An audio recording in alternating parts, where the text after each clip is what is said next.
हम कार्तिक के जो 7 नियम है, कार्तिक के महीने के जो 7 नियम बताए गए हैं, कम से कम हम 7 नियम में से एक नियम ऐसा पकड़ें जिससे हमारा जीवन सार्थक हो।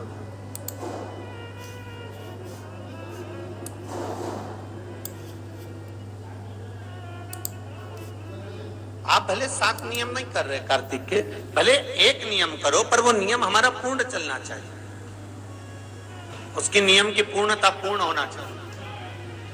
आपको कहा था कार्तिक के 7 नियम हैं, उसमें पहला दीपदान, दूसरा तुलसी पूजन, तीसरा भूमि पर शयन, चौथा शरीर पर तेल नहीं लगाना, पांचवा सुंदर दलहन की चीजों का त्याग करना, और छठा ब्रह्मचार्य व्रत का पालन करना, और सातवां अपने जीवन में कार्तिक के महीने में चाहे वाणी का संयम हो, चाहे भोजन का संयम हो, चाहे शब्दों का संयम हो, चाहे दृष्टि का संयम हो, चाहे इंद्रियों का संयम हो, वो संयम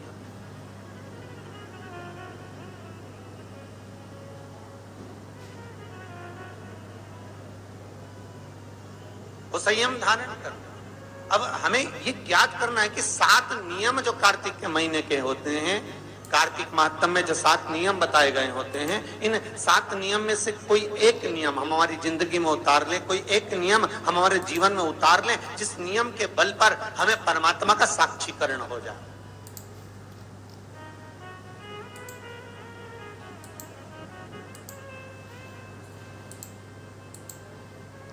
कोई एक नियम। अगर आप दीपदान कर रहे हो कार्तिक के महीने में, प्रतिदिन आपने 1 महीना तक दीपदान करा महाराज, तो ये भी आपका एक नियम है। 1 महीने तक आपने जो तुलसी में जल चढ़ाया, ये भी आपका नियम। आपने अगर वाणी पर संयम रखा है, ये भी आपका। महाराज एक बहुत सुंदर बात कार्तिक के माध्यम से लीजिएगा, अपने जीवन में उतार।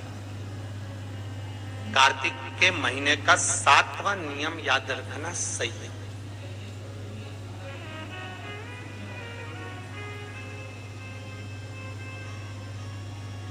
किस समय पर किस चीज का संयम होना